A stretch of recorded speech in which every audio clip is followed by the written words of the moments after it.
नमस्कार बच्चों, मैं मनीष कुमार रैंकर्स एजुकेयर की तरफ से आप लोगों का एक बार फिर से स्वागत करता हूं।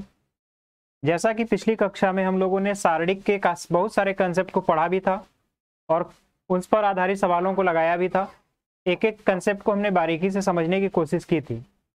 आज के लेक्चर में हम लोग जो पिछला लेक्चर जहां हमने समाप्त किया उसी के जस्ट बाद से शुरू करेंगे। और पिछला लेक्चर जो था उसमें हमने डिटर्मिनेंट यानी सारणिक की सहायता से किसी भी त्रिभुज का क्षेत्रफल कैसे निकाला जाता है इसकी विधि को सीखा था और उस पर आधारित एक साथ क्वेश्चन मुझे जहां तक याद आ रहा है हमने किया भी था। तो उसी चीज को फिर से रिमाइंड करते हुए अब हम लोग आगे की चीजें करेंगे। तो पहले हम फिर से फार्मूला लिखते हैं कि डिटर्मिनेंट यानी कि सारणिक की सहायता से जो त्रिभुज है अगर उसके शीर्ष दिए गए हैं, शीर्ष के निर्देशांक दिए गए हैं तो क्षेत्रफल कैसे निकालेंगे। तो आइए पहले हम लोग उसके फार्मूलों को देखते हैं, उसके बाद आगे की चीजों को बारीकी से करेंगे। तो उम्मीद है आप लोग कॉपी और पेन लेकर के अच्छी तरह से बैठ गए होंगे। एक कोई बच्चा कह रहा था कि सर स्पीड आपकी काफी तेज होती है, तो इसका एक रीजन ये भी है कि आपका सिलेबस और कंसेप्ट इसी चीजों पर फोकस किया जाता है, बाकी इधर उधर की कोई भी बातें नहीं की जाती। इसीलिए थोड़ा सा ये हो सकता है कि आपको ऐसी चीजें लग सकती हैं, बट आपके लिए ही फायदे के लिए ही ये चीजें की जाती हैं कि टॉपिक से इधर या उधर कोई भी बातें नहीं, सीधे ऑन टॉपिक पर ही बातें होती रहती हैं। तो आइए अब हम लोग अपने क्लास की शुरुआत करते हैं। तो देखिए हम लोगों ने त्रिभुज के क्षेत्रफल पर डिस्कस किया था। आज हम लोग उसके फार्मूले को फिर से लिखेंगे और देखेंगे कि क्या होता है त्रिभुज का क्षेत्रफल का फार्मूला। तो जो त्रिभुज है, अगर कोई भी त्रिभुज इस तरीके का है, उम्मीद है इसे आप देख पा रहे होंगे। जी बिल्कुल। अगर ये मान लीजिए आपका निर्देशांक इसका x1 है, y1 है, यहाँ पर एक निर्देशांक x2 है, y2 है और यहाँ निर्देशांक जो है x3 है और y3 है। तो इसका हाई स्कूल में क्लास 10th में भी आप एक फार्मूला पढ़े होंगे जो कि कोऑर्डिनेट ज्योमेट्री निर्देशांक ज्यामिति विधि से होता है। तो फार्मूला आप यही लिखते हैं, डेल बराबर 1/2, यहाँ लिखते हैं x1 ब्रैकेट में y2 minus y3 plus x1 y2 minus y3 plus x2 y3 minus y1 plus x3 y1 minus y2। ये फार्मूला आप लोग अप्लाई करते चले आ रहे हैं। ये फार्मूला आप लोगों ने काफी यूज भी किया होगा। तो इसी फार्मूले को देखिए, यहाँ पर आप ध्यान से देखेंगे तो ये साइक्लिक फॉर्म में भी है। साइक्लिक फॉर्म करने का मतलब यहाँ x1 है, x2 है, x3 है, बारी बारी से आएगा और यहाँ y2 minus y3 minus y1 minus y2। अगर यहाँ पर 1 है तो बीच में 1 नहीं रहेगा, यहाँ पर 2 है तो बीच में 2 नहीं रहेगा और अगर यहाँ 3 है तो बीच में 3 नहीं रहेगा। इस सीक्वेंस में भी आप याद कर सकते हैं। तो इसी फार्मूले को अगर हम सारणिक के रूप में लिखें तो उसे कैसे लिखा जाएगा। तो देखिए उसे लिखने का तरीका ये है कि डेल इक्वल हम सीधे सीधे लिखेंगे 1/2 जो कि आपके फार्मूले में आता ही आता है। फिर इसके बाद डिटर्मिनेंट आप लिखेंगे x1 को यहां से थोड़ा सा हटा लेते हैं, x1 y1 यहाँ 1, x2 y2 यहाँ पर 1 और यहाँ x3 y3 और यहाँ पर 1। इस तरीके से कोऑर्डिनेट को लिख करके आप इसको अगर एक्सपेंड भी करेंगे तब पर भी आपको वही चीज देखने को मिलेगा। आइए देखते हैं। तो 1/2 तो अपनी जगह है, 1/2 अपनी जगह है। पहले लेंगे हम x1 को अगर आप लेते हैं तो यहाँ से ये पूरा कैंसिल होगा, ये पूरा कैंसिल होगा, y2 माइनस y3 होगा, y2 माइनस y3 हुआ, प्लस अगर x2 लेते हैं इसके अक्रॉक्स तो ये कैंसिल होगा और ये कैंसिल होगा, y1 माइनस y3 होगा, यहाँ पर माइनस टाइम आता है। इसको अगर ऐसे आप लिखो, आप जानते हो पहला प्लस होता है दूसरा माइनस, तो x2 और यहाँ y1 माइनस y3 आ रहा है, y1 माइनस y3। फिर तीसरा टर्म x3 लेंगे तो यहाँ पर आएगा y1 माइनस y2। आप यहाँ से चेक भी कर सकते हैं, यहाँ से जब x3 लेंगे तो ये y1 माइनस y2 होगा। अब यहाँ से आप माइनस कॉमन ले लेंगे तो आपको ऊपर जो चीजें लिखी हुई हैं बिल्कुल वही फार्मूला प्राप्त होगा। तो इस तरीके से उसी इक्वेशन को आप डिटर्मिनेंट के फॉर्म में किस तरीके से लिखा जा सकता है हमने अच्छी तरीके से लिख करके बताया है। उम्मीद है ये चीज आपको अच्छे से क्लियर हो गया होगा। यहाँ तक की चीजें आप नोट कर लीजिए। इसके बाद इसी फार्मूले के बेस पर एक क्वेश्चन करते हैं, उसके बाद आगे जो भी कंसेप्ट इसमें आता है उसको देखते हैं। तो आपके लिए उम्मीद है यहाँ तक स्क्रीनशॉट ले लिया होगा। आगे देखते हैं। देखिए यहाँ पर आपके बुक में जो है क्वेश्चन इस तरीके से दिया हुआ है कि जिसके शीर्ष दिए गए हैं आपको निकालना है क्षेत्रफल। तो अगर पहला ही क्वेश्चन किया जाए तो यहाँ से अगर मैं लिखने वाला ले लूं इस तरीके से, उम्मीद है ये भी कलर अच्छी दिखेगी। तो यहाँ से अगर मैं एक ट्रायंगल बनाता हूँ इस तरीके का, तो ये आप देख पा रहे होंगे। इसके शीर्ष लिख लीजिए 4, 4, 4, 3, -2, 3, -2 है। उसके बाद -3, 16 है, -3, 16 इस तरीके का है। और आप जानते हो डेल बराबर 1/2। आप लोग जब भी सवाल लगाया करिए फार्मूले को बार बार लिखने का प्रयास करिए। तो यहाँ फार्मूला पहले लिखते हैं हम लोग, x1 y1 x1, ऐसे भी लिख सकते हैं x1 x2 x3 y1 y2 y3, इसके बाद 1 1 और 1 इस तरीके से फार्मूला लिखिए। यहाँ पर आप इसको मान लीजिए ये हमारा है x1 y1, और किसी को भी मान सकते हैं ये x2 y2, और यहाँ पर x3 y3 इस तरीके का पैटर्न है आपका। तो यहाँ पर देखिए अगर हम वैल्यू रखेंगे 1/2 तो अपने आप रहेगा यहाँ पर x1 x2 x3, यानी सभी कोऑर्डिनेट के पहले वाले तीनों शीर्ष का x वाला पॉइंट लिखना है। तो पहले देखिए 4 है, 3 है, -3 है, तो यहाँ 4 3 -3। फिर y वाले कोऑर्डिनेट लिखने हैं, तो 4 -2 और 16, 4 -2 और 16, और यहाँ पर 1 1 और 1 इस तरीके का पैटर्न आपको मिला। अब इसको हम एक्सपेंड अगर करेंगे तो यहाँ पर देख लीजिएगा ध्यान से, इस तरीके से हम यहाँ सॉल्व कर दे रहे हैं। तो यहाँ देखिए 1/2 तो अपनी जगह है, इसको हम ब्रैकेट के अंदर लिख लेते हैं। अगर 4 लेंगे तो 4 जब आप लेंगे तो ये पूरा कैंसिल होगा, ये कैंसिल होगा, इसका मल्टीप्लाई होगा -2 और फिर -16 ये हुआ, फिर -4 होगा, -4 के अलावा अगर एक्सपेंड करेंगे तो ये कैंसिल, तो 3 और +3, 3 + 3 यानी 6 होगा। इसके बाद फिर 1 है, 1 के अलावा करेंगे तो ये कैंसिल, तो 48 होगा, 48 और -6, तो 48 ये हुआ और -6 ये हुआ। इस तरीके से आप इसको मैच कर लीजिए एक बार आराम से आप पॉज करके इसको मैच कर लीजिएगा, फिर इसके बाद हम लोग आगे देखते हैं।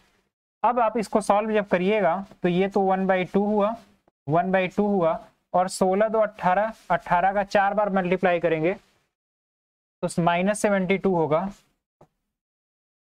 और 6 का -4 में तो -6 का -24 होगा, और इसके बाद 48 में से ये कैंसिल होगा, तो यहाँ पर +42 होगा इस तरीके से।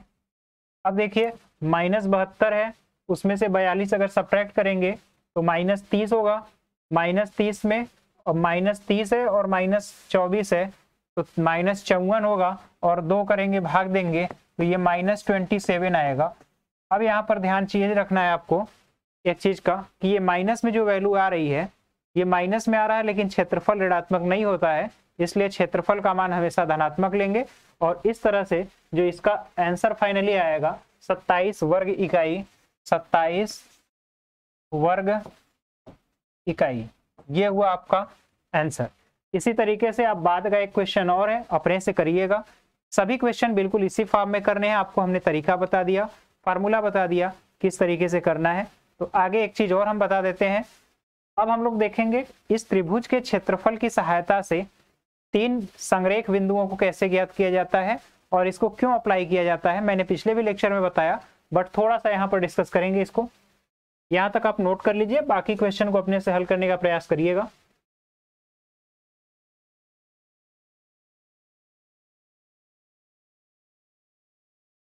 देखिए ये कहा जा रहा है कि दिखाइए कि ये तीनों बिंदु संरेख हैं। तो संरेख होने का मतलब क्या होता है और हम क्यों त्रिभुज के क्षेत्रफल का यूज यहाँ पर करते हैं, इसका क्या रीजन है। तो आइए इस चीज को समझते हैं। पहले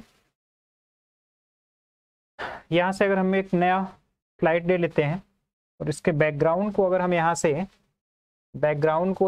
अगर हम लोग ब्लैक ले लें, तो ये शायद उम्मीद है आपको अच्छी तरीके से दिख रहा होगा। तो आइए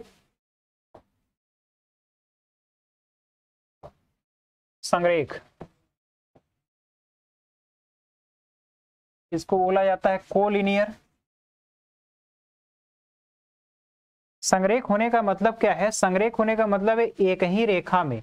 संरेख यानी एक ही रेखा में होने का तात्पर्य यह है कि अगर एक बिंदु यहाँ पर है, दूसरा बिंदु यहाँ पर है, और इन दोनों बिंदु को मिलाते हैं तो इस तरह से आकृति बनेगी ए और बी।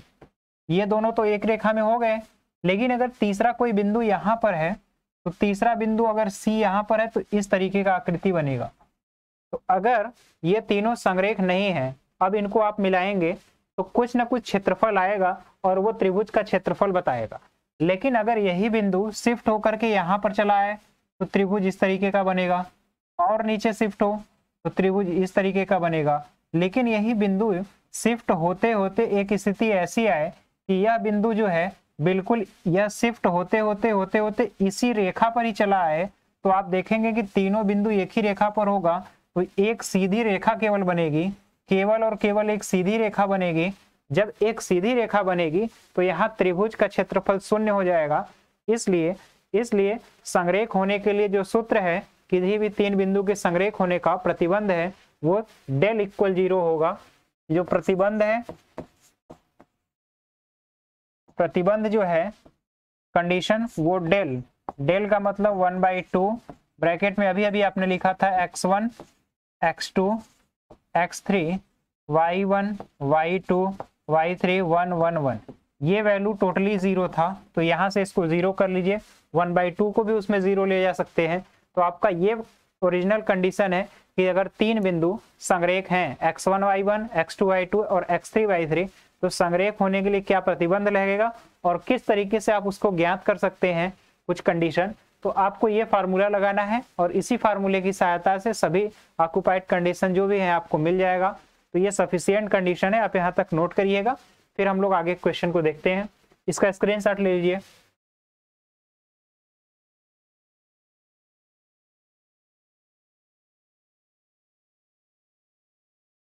देखिए आपको ये तीनों बिंदु दिया हुआ है, अगर इसी को संरेख दिखाना है तो आप यहाँ से इसको हल भी कर सकते हैं। मैं केवल आउटलुक बता देता हूँ आपको कैसे करना है, किस तरीके से करना है। तो आप इसको यहाँ से ऐसे भी कर सकते हैं। यहाँ पर ये x1 है, ये शायद अच्छे से दिख नहीं रहा होगा, इसको ले लेते हैं। x1 है, x1 है और y1 है। ये आपका है x1 y1, ये है x2 y2 और यहाँ पर है x3 और ये है y3। यहाँ तक चीजें आप लोग जो है, यहाँ तक तो कोई प्रॉब्लम नहीं होना चाहिए। यहाँ तक पॉइंट्स हमने डिफाइन कर दिए हैं। अब आपको बस केवल और केवल डिटर्मिनेंट लिखना है। x1 की जगह a, x2 की जगह b और x3 की जगह c, यानी a, b और c आपने लिख लिया। अब यहाँ y की वैल्यू देखिए, y की वैल्यू b प्लस c है, c प्लस a है और फिर a प्लस b है और फाइनली 1 है 1 है 1 है। ये पूरा डिटर्मिनेंट, अगर ये वैल्यू 0 हो गया इसका मतलब ये तीनों संरेख हैं। तो आप इसको अगर ध्यान से देखेंगे, तो अगर पहले में आप प्रॉपर्टी से बाय प्रॉपर्टी आप कॉलम 1 में कॉलम 2 को ऐड करेंगे तो यहाँ पर मिलेगा आपको a प्लस बी प्लस सी। इसको अगर इसमें ऐड करेंगे तो यहाँ भी a प्लस बी प्लस सी। इसको अगर यहाँ ऐड करेंगे तब पर भी a प्लस बी प्लस सी मिला। और बाकी जो है यहाँ b प्लस सी है और यहाँ c प्लस a है और यहाँ पर a प्लस बी है, a प्लस बी और यहाँ पर 1 1 और 1। इस तरीके का आपको चीज मिल गया। यहाँ तक तो हमने प्रॉपर्टीज कर लिया जो कि इसका गुण होता है, वहां से इस आधार पर। इसके बाद इन तीनों को देखिए कॉमन निकाल करके बाहर करेंगे तो कॉमन जैसे ही लेंगे, यहाँ पर मैं लिख देता हूँ, तो a प्लस बी प्लस सी आपने कॉमन लेकर के बाहर किया। तो अब जो सारणिक में बचा है यहाँ भी 1 1 और 1 होगा, यहाँ b plus C c plus a और a प्लस बी हुआ, 1 1 और 1 इस तरीके का। अब देखिए इसमें दो कॉलम बराबर हो गए तो अब कुछ कहना ही नहीं है, इसकी वैल्यू आप जानते ही हो। अगर दो कॉलम या दो रो बराबर हो गया तो ये 0 हुआ, और जैसे ही 0 हुआ इसका मतलब है कि ये जो आपके दिए गए बिंदु हैं वो संरेख होंगे, एक ही रेखा में होंगे। तो तो आप यहाँ तक चीज़ों को नोट कर लीजिएगा, फिर हम लोग आगे की चीज़ें देखते हैं। यहाँ तक इसका स्क्रीनशॉट ले लीजिए। इसके बाद और भी जितने आपके क्वेश्चन इस पर हैं, इस फार्मूले पर हैं, उम्मीद है आप लोग उसको अच्छे से कर लेंगे। यहाँ तक तो कोई दिक्कत नहीं होना चाहिए। इसके बाद अब हम लोग आगे देखते हैं।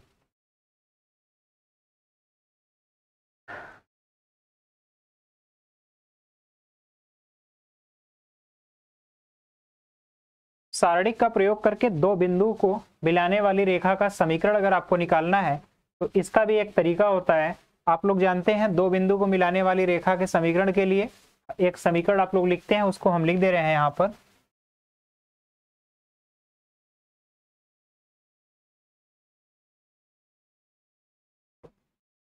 एक समीकरण लिखा जाता है इसके लिए, दो बिंदु से जाने वाली रेखा, एक अगर x1 है, y1 है और दूसरा है x2 है, y2 है, तो इन दो बिंदु से होके जाने वाली रेखा का जब समीकरण आप लिखोगे तो उसका फार्मूला होता है y माइनस y1 बराबर m लिखते हो आप लोग, जिसको कि y2 माइनस y1 बटे x2 माइनस x1 और ब्रैकेट में x माइनस x1। ये फार्मूला आपको लिखा जाता है, ये फार्म आपको देखने को मिलता है। यहाँ तक उम्मीद है, यहाँ तक नोट कर लीजिए, फिर इसके बाद आगे की चीजें देखते हैं। इसको थोड़ा दूसरे कलर में अगर लिखना है आपको तो इस तरीके से भी लिख सकते हैं। देखिए y माइनस y1 बराबर y2 माइनस y1 बटे x2 माइनस x1 और ब्रैकेट में x माइनस x1। इस तरीके का फॉर्म आपका होता है। इसको डिटर्मिनेंट के फॉर्म में कैसे लिखा जाता है अगर ये भी आपको देखना है तो उसे देखिए। इसे हम लोग y है, x है, x1 है, y1 है, x2 है, y2 है, तो इसको इस फॉर्म में आप सेट करिए। एक हो गया x है, पहले इसको आप यहाँ तक नोट कर लीजिए। ओरिजिनल फार्मूला आपका ये है, फिर हम आगे की चीजें को देखते हैं। पहले आप इस फॉर्म को नोट कर लीजिएगा। अब देखिए इसमें लिखा है 2 पॉइंट दिया हुआ है, आप दोनों पॉइंट को यहाँ पर रखेंगे तो आपको एग्जैक्ट रेखा का समीकरण मिल जाएगा। इसके फॉर्म को डिटर्मिनेंट के फॉर्म में कैसे लिखा जाता है इसे मैं लास्ट स्लाइड में बताऊंगा। पहले आप इन चीजों को नोट कर लीजिएगा, फिर आगे की चीजें हम लोग अच्छे से देखते हैं। तो यहाँ तक ये ओरिजिनल फार्मूला नोट करिए। शायद उम्मीद है आप लोग 11th में, क्लास 11th में आप लोगों ने इसको पढ़ा भी होगा अच्छी तरीके से। तो यहाँ तक चीजों को नोट करिए, स्क्रीनशॉट ले लीजिए।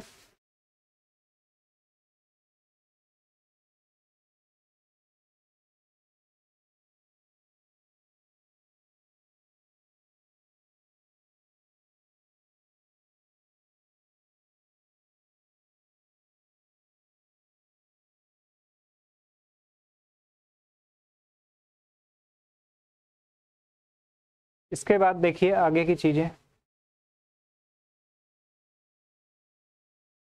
त्रिभुज का क्षेत्रफल निकालना है आपको, ये कर लेंगे।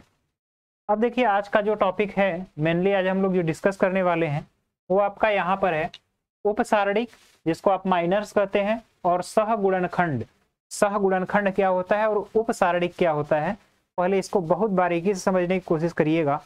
देखिए सारणिक कोई भी दिया हुआ है, आपको हमने पहली कंडीशन बताई हुई थी कि प्रत्येक सारणिक एक वर्ग सारणिक होगा, उसमें नंबर ऑफ रो और कॉलम दोनों जो है बराबर होंगे। अब इसके बाद आपको बताना है उपसारणिक। तो उपसारणिक का मतलब कोई एक अवयव है, अगर उसके संगत उपसारणिक लिखना है तो वह अवयव जिस रो और जिस कॉलम में होगा, जिस कॉलम में और जिस रो में होगा उसको आप छोड़ देंगे, बाकी जो भी बचा वही आपका उसका उपसारणिक कहलाएगा। कंसेप्ट को आज अच्छी तरह से समझ पाए होंगे। आइए इसको एक एग्जाम्पल के तौर पर मैं समझाता हूँ कि उपसारणिक या माइनर्स जिसको कहते हैं वो होता क्या है और कैसे इसको हम फाइंड करेंगे।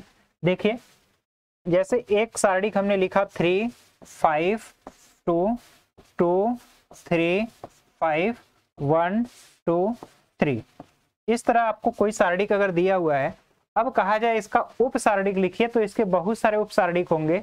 लेकिन अगर हम कहें कि अवयव 3 का उपसारणिक बताइए, 3 का उपसारणिक क्या होगा,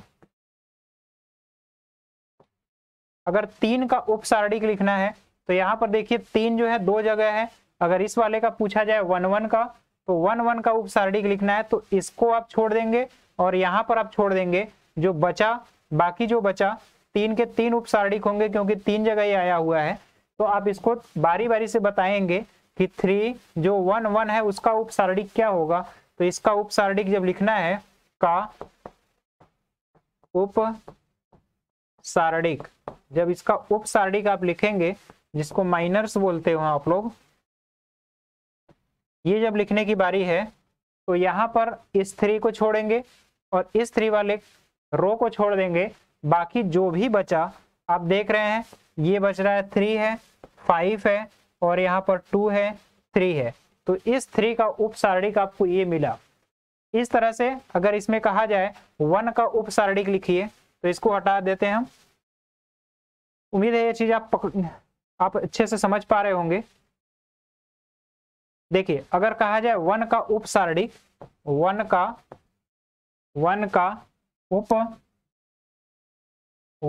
उप आपसे अगर 1 का उपसारणिक पूछा जाए, उपसारणिक 1 का जब लिखेंगे तो ये वाला रो और ये कॉलम छोड़ देंगे और बचेगा आपके पास, बचेगा 5 और यहाँ पर बचा 2 और यहाँ पर है 3 और यहाँ पर बचा 5। केवल और केवल आपका यही उपसारणिक मिलेगा। उपसारणिक इसी तरीके से आप ज्ञात कर सकते हैं। कोई भी अवयव दिया है उसका उपसारणिक निकालने का यही प्रोसेस है, निकालने की यही विधि है। उम्मीद है आप यहाँ तक चीजों को अच्छी तरीके से कर पाएंगे। अब देखिए उपसारणिक के और सारे एग्जाम्पल, कुछ एग्जाम्पल यहाँ से आप देख लीजिए।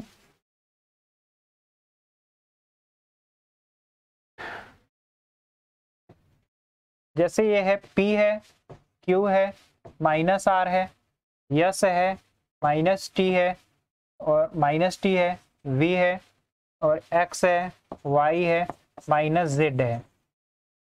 अब यहाँ पर देखिए, अगर S का उपसारणिक पूछा जाए, S का उपसारणिक या माइनस, अब इसको निकालने की विधि क्या है? यहां से आप S को लेंगे तो S इस रो में था, इसको छोड़ देंगे और इस कॉलम को छोड़ देंगे। अब जो बचा आपके पास वही उपसारणिक है, तो यहाँ पर Q हुआ और यहाँ -R हुआ और यहाँ पर Y है, ये Y है और ये -Z है।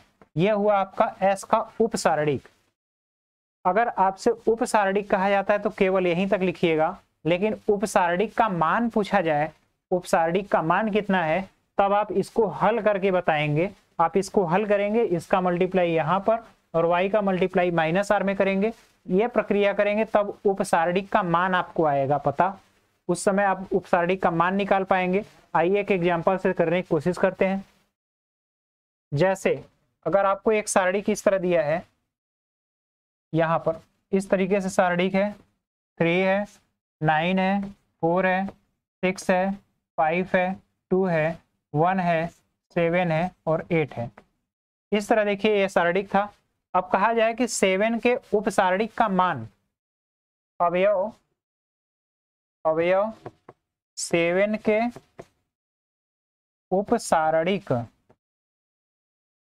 उपसारणिक का मान, अगर यहां तक चीजें कही जाएंगी तो पहले आप उपसारणिक निकालेंगे। तो देखिए 7 का उपसारणिक क्या होगा, 7 का उपसारणिक, 7 का जो उपसारणिक होगा, तो 7 को लिया तो 7 वाला ये वाला रो खत्म और ये कॉलम खत्म, तो 3 6 4 2, 3 6 4 2 ये बचा। अब यहाँ पर देखिए इसका अगर मान निकालना है तो इसकी वैल्यू इधर मल्टीप्लाई होगी, तो ये 6 हुआ, माइनस यहाँ से मल्टीप्लाई करेंगे 24, तो ये -18 ये मान आया। यह उपसारणिक का मान है। तो अगर किसी भी उपसारणिक का मान निकालना है तो आप इस तरीके से निकाल सकते हैं। उपसारणिक निकालना अलग चीज है, उपसारणिक का मान निकालना अलग चीज है। जब तक आपसे मान नहीं कहा जाएगा आप इस तरीके से नहीं करेंगे। उपसारणिक भी एक तरह से सारणिक ही है, वो छोटा फॉर्म होता है सारणिक का, तो आप इस तरीके से निकालेंगे और इस तरह से ज्ञात कर पाएंगे। अब हम लोग आते हैं इसके बाद सहगुणनखंड क्या होता है। तो आइए चर्चा करते हैं सहगुणनखंड। तो आपका अगला टॉपिक है, नोट करिएगा, सहगुणनखंड।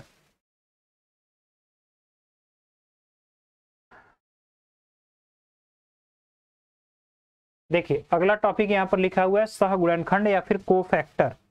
अगर किसी भी उपसारणिक का मान, आप ध्यान से समझिएगा, किसी भी उपसारणिक का मान अगर चिन्ह सहित लेते हैं तब वहां जो मान आता है उसको हम सहगुणनखंड कहते हैं। फिर से ध्यान से सुनिएगा, किसी भी उपसारणिक का मान अगर हम चिन्ह के साथ लेते हैं तब वहां पर जो वैल्यू आती है वो कहलाती है उस अवयव का सहगुणनखंड। आइए इस चीज को अच्छे से समझने की कोशिश करिएगा। जैसे देखिए यहीं पर थोड़ा सा समझिएगा कि उपसारणिक में हम चिन्ह नहीं ले रहे थे, यही अंतर है बेसिकली। देखिएगा उपसारणिक जब था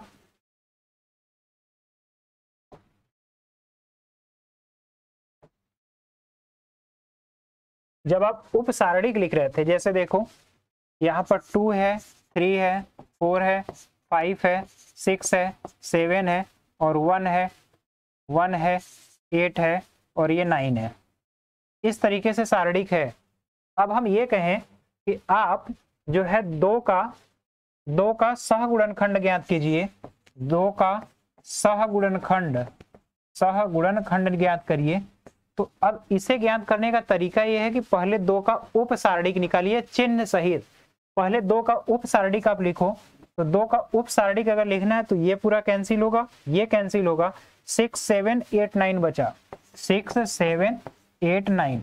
ये तो आपका हो गया उपसारणिक, ये तो आपने उपसारणिक लिखा। अब हमने कहा कि चिन्ह सहित लिखना है, तो चिन्ह सहित लिखने का मतलब -1 यहां पर आप लिखोगे इस तरीके से -1 के पावर। अब -1 के पावर i प्लस जे आपको लिखना है, i प्लस जे। और इसका तरीका हमने फिर बताया हुआ था आपको। i प्लस जे का मतलब ये रो है, ये कॉलम है, तो पहले रो का पहला कॉलम है, पहला रो और पहला कॉलम भी है, तो यहाँ 1 और 1 करेंगे तो ये प्लस में होगा, वैल्यू प्लस में होगा। और यहाँ से यहाँ मल्टीप्लाई करेंगे तो 9 6 54 होगा, 54 माइनस 8 7 56 होगा, ये हुआ। और फाइनली जो वैल्यू आएगी -2। तो ये -2 जो है 2 का सहगुणनखंड है। अब आपको उम्मीद है चीजें समझ में आई होंगी। तो सहगुणनखंड इस तरीके से निकालेंगे चिन्ह सहित। एक इसी अवयव का इसी सारणी का एक और एग्जाम्पल करते हैं। अगर आपसे पूछा जाए 1 का सहगुणनखंड निकालिए, इसको यहाँ पर मैं कर देता हूँ 1 का सहगुणनखंड। तो पहले 1 का उपसारणिक लिखिए। 1 का उपसारणिक आपको निकालना है 1 का सहगुणनखंड। अगर सहगुणनखंड निकालना है तो पहले -1 के पावर i प्लस जे। अब आइए देखिए कौन सा रो है, तो तीसरा, और कॉलम कौन सा है, पहला। तो 3 + 1 करेंगे यहाँ पर, 3 + 1, तीसरा रो पहला कॉलम, 3 1 4 होगा, ये प्लस में वैल्यू आएगी।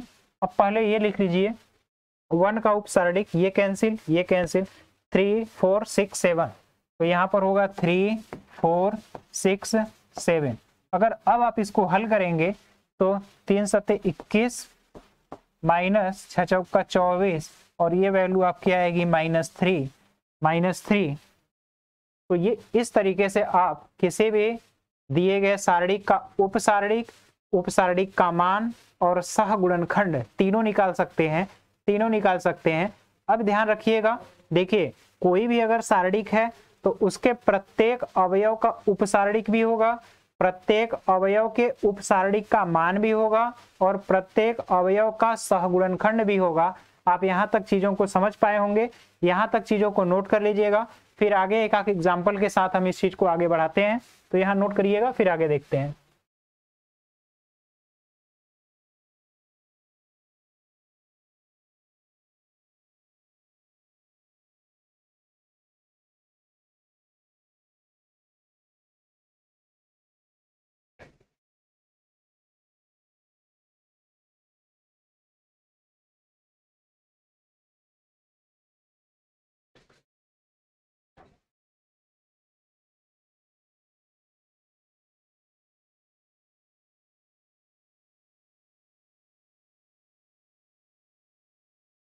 अब देखिए हम लोग सहखंडज अवयव कैसे निकालते हैं। अभी आपको बताया सहखंडज कैसे निकालेंगे, सहखंडज कोफैक्टर किस तरीके से निकालेंगे उपसारणिक से। तो सहखंडज अवयव कैसे निकलेगा एक एग्जांपल देकर के समझिएगा, उसके बाद हम आगे की चीजें देखते हैं। तो पहले आपका हेडिंग है सहखंडज अवयव।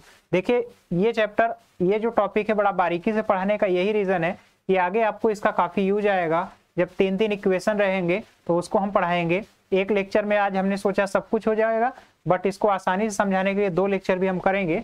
तो आप यहाँ पर चीजों को नोट करिए। फिर पहले हम लोग देखते हैं सहखंडज आव्यूह क्या होता है। सहखंडज आव्यूह को समझने की कोशिश करेंगे। तो देखिए सहखंडज आव्यूह क्या है।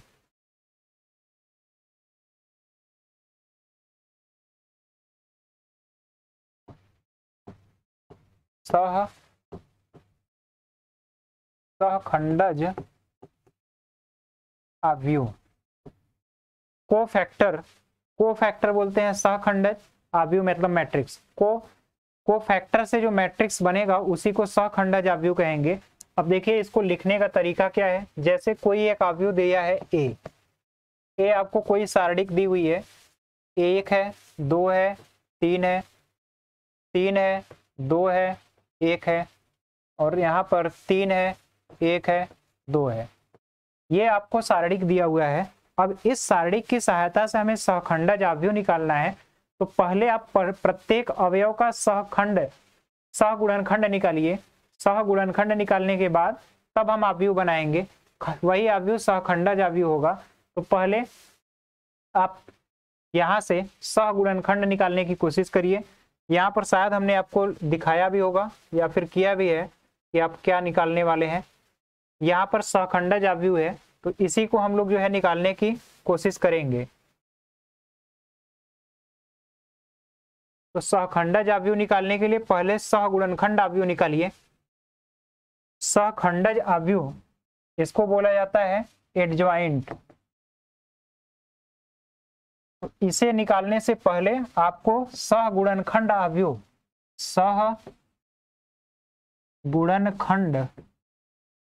सहगुणनखंड आव्यूह ये निकालना होगा।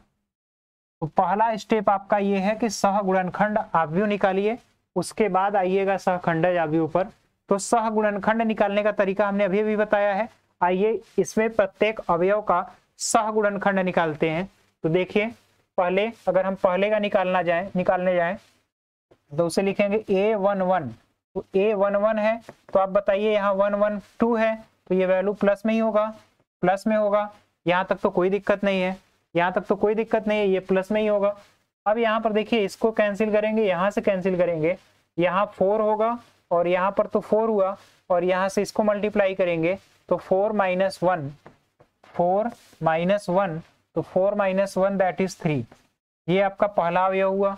अब इसके बाद A12 निकालने जाएंगे। तो A12 के लिए यहाँ पर प्लस होगा या माइनस, तो आप जानते हैं माइनस आएगा, माइनस टर्म आएगा। अब इसके बाद ये कैंसिल होगा, ये कैंसिल होगा। अब जिसको लिए ये कैंसिल हुआ, ये कैंसिल हुआ। दूसरा अवयव इसका इधर मल्टीप्लाई करेंगे 6 - 3, तो 6 - 3 करेंगे आप, 6 - 3 तो ये वैल्यू आएगी -3।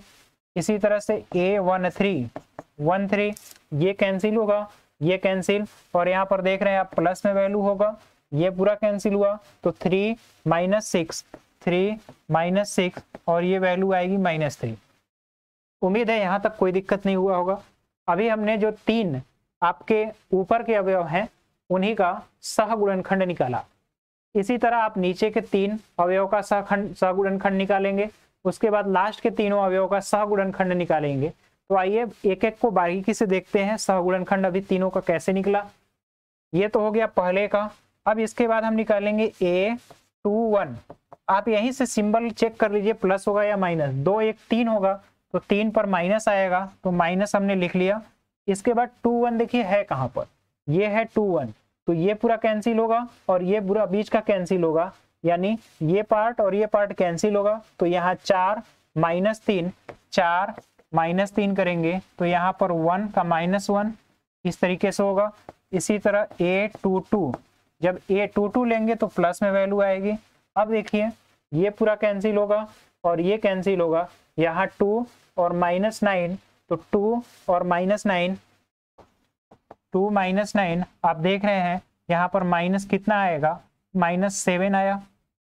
इसी तरह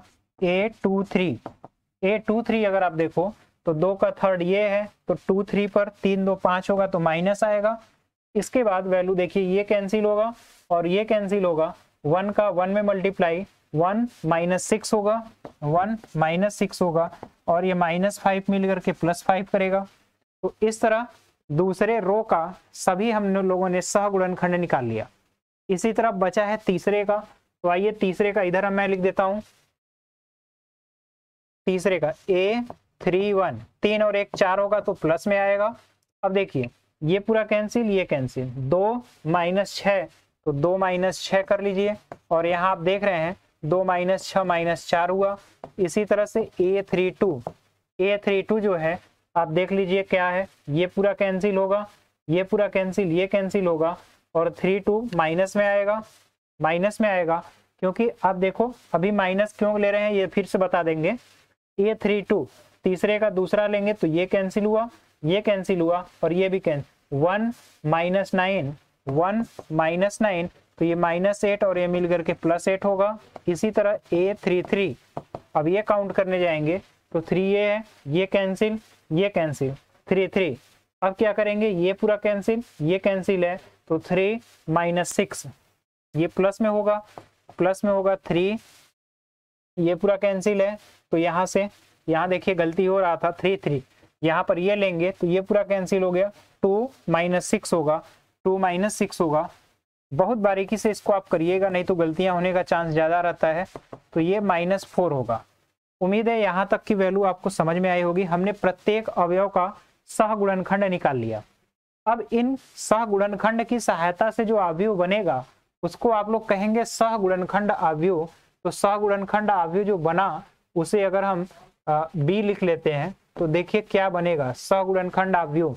आप A11 से शुरू करिए तो ये हुआ 3 3 -3 3 -3 -3 ये हुआ, फिर -1 -7 -7 और 5 ये हुआ।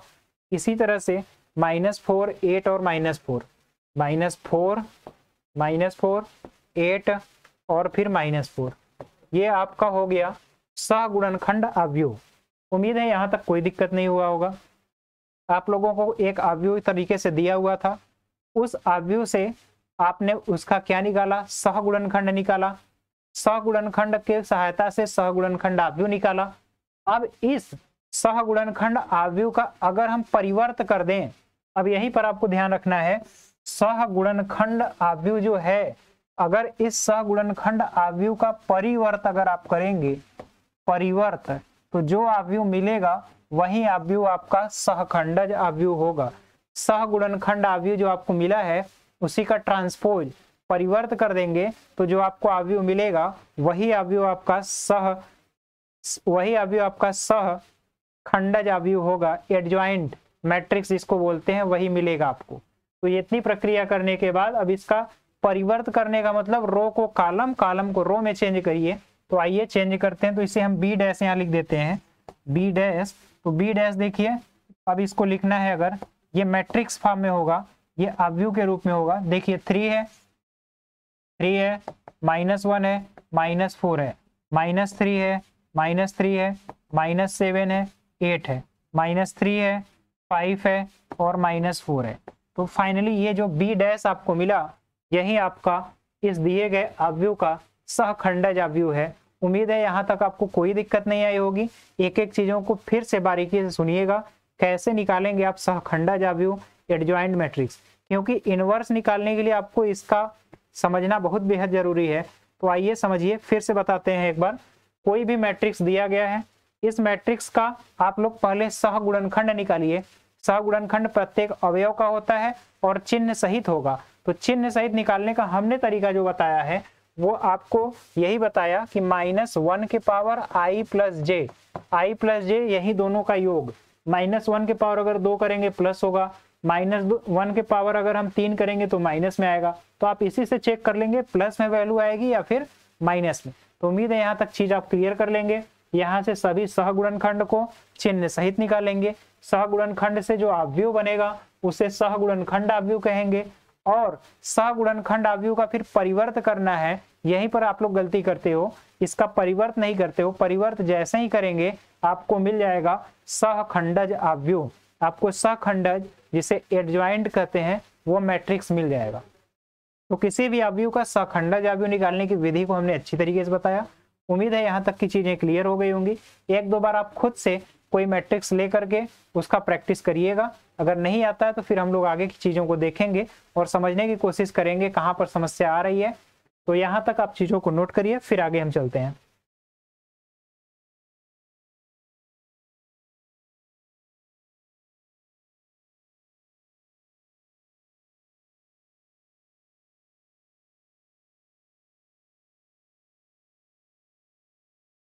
तो हमने बताया सहखंडज अवयव क्या होता है।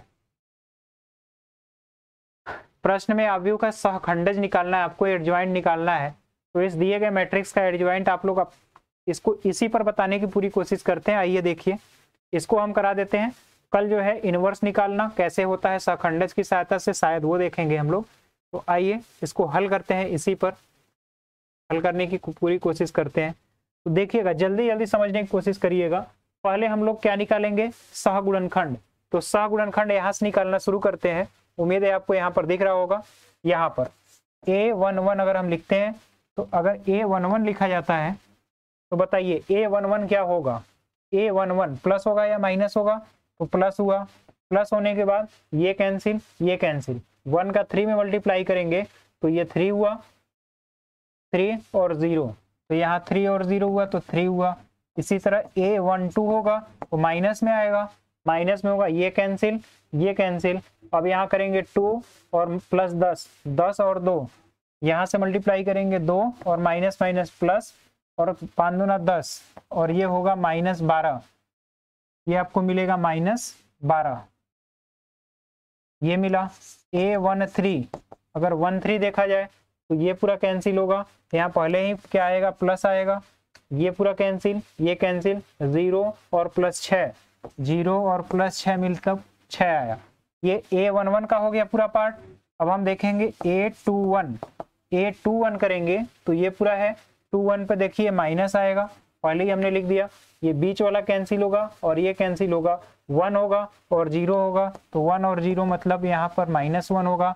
इसी तरह से A22 देखिए, ये वाला फैक्टर होगा और ये पहले ही प्लस में आएगा, ये कैंसिल हुआ, ये कैंसिल हुआ, 1 और +4, 1 + 4, इसका मतलब है आपका 5 आएगा। यहाँ तक चीजें हुई। A2 अब आएगा A23,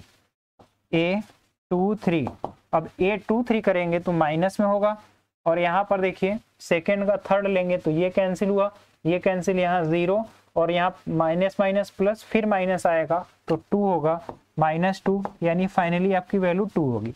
यहाँ तक उम्मीद है कोई दिक्कत नहीं होना चाहिए। अब इसके बाद A3 बचा है, तो अब लिखेंगे A31, 31 पर प्लस में होगा। अब देखिए 3 फर्स्ट ये है, ये कैंसिल, ये कैंसिल, यहाँ पर 5 का -1 में गुणा करेंगे तो -5 हुआ, यहाँ पर इसका मल्टीप्लाई यहाँ करेंगे तो -5 और -6, तो फाइनली जो वैल्यू होगी -11। A32 लेंगे तो माइनस में आएगा। अब A32 देखिए ये वैल्यू है, ये कैंसिल हुआ, ये कैंसिल हुआ, ये कैंसिल हुआ, 5 - 4 और ये 1 हुआ, दैट इज वैल्यू जो होगी -1 होगा, -1 हुआ। अब इसी तरह A33 की वैल्यू देखिए, यहाँ पर 0 खत्म, ये कैंसिल हुआ, ये प्लस में ही होगा, प्लस में होगा, और 3 + 3, 3 + 2, 3 और ये +2, दैट इज 5। इस तरह हमने सभी सहगुणनखंड को ज्ञात कर लिया। अब इनसे जो अवयव बनेगा सहगुणनखंड अवयव, उसको लिखेंगे। तो सहगुणनखंड अवयव, सहगुणनखंड अवयव अगर होगा तो उससे हम B से लिखते हैं। देखिए बनेगा क्या, 1 की जगह 3 है, -12 है, 6 है, -1 है, 5 है, 2 है, इसके बाद फाइनली -11 है, -11 है, -1 है, और लास्ट में 5 है। अब ये तो हो गया सहगुणनखंड अवयव। अब इसी का अगर परिवर्त करेंगे तब हमें सहखंडज अवयव मिलेगा। तो आइए इसका परिवर्त लिखते हैं, यानी कि B का डैश लिखेंगे। तो देखिए ये 3 है, -1 है, -11 है, -12 है, 5 है, -1 है, 6 है, 2 है और ये 5 है। इस तरीके से इस तरीके से ये जो आपको अवयव मिलता है, ये अवयव आपका हुआ सहखंडज अवयव। अब उम्मीद है आपको कोई भी दिक्कत नहीं होगा। जहां भी कंफ्यूजन होगा आप इसको फिर से रिवाइज करके देख लीजिएगा। यहाँ तक की चीजों को आप लेकर के स्क्रीनशॉट नोट कर लीजिए, फिर आगे की चीज अगर कोई बची हुई तो उसको हम लोग देखने की कोशिश करते हैं।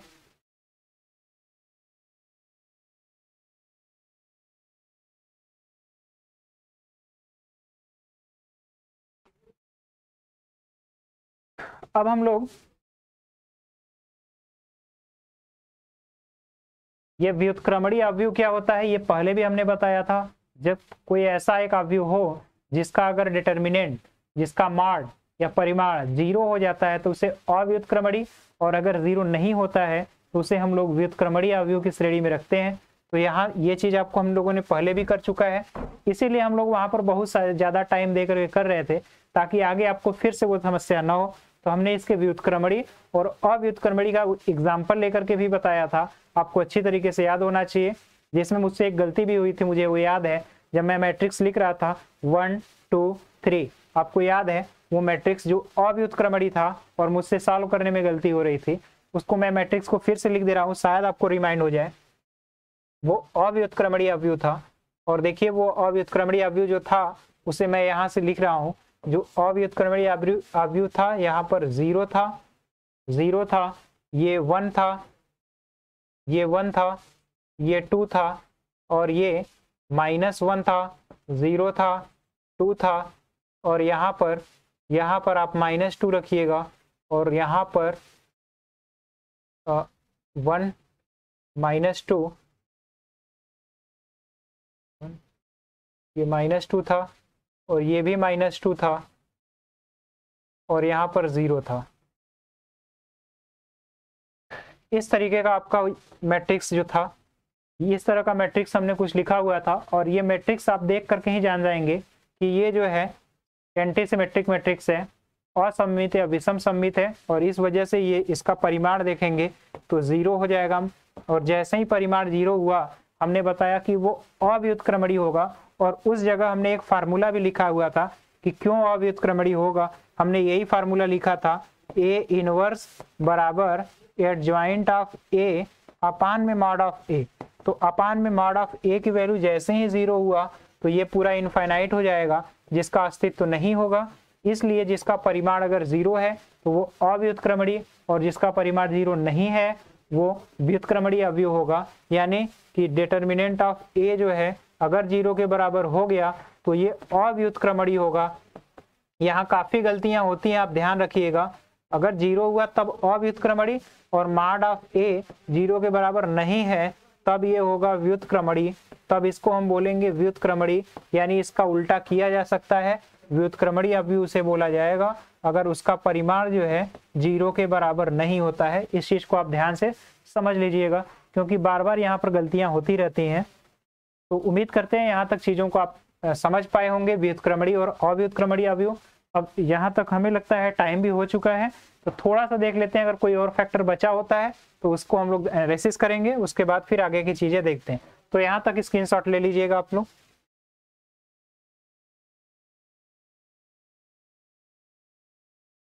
अव्युत्क्रमणीय अवयव देखिए एक यहाँ पर है, जिसको हमने अभी भी बताया कि अगर यहाँ पर डिटर्मिनेंट ऑफ ए जो है 0 हो गया तो वो अव्युत्क्रमणीय अवयव होगा। एक एग्जाम्पल भी यहाँ पर है। अब देखिए यहाँ तक की चीजें हमने आज तक की। आज हमने जो जो पढ़ा है उसको एक बार फिर से बताते हैं। आज हमने किसी भी अवयव का, किसी भी सारणिक का उपसारणिक निकालना, उपसारणिक के बाद उसका सहखंडज निकालना ये सीखा था।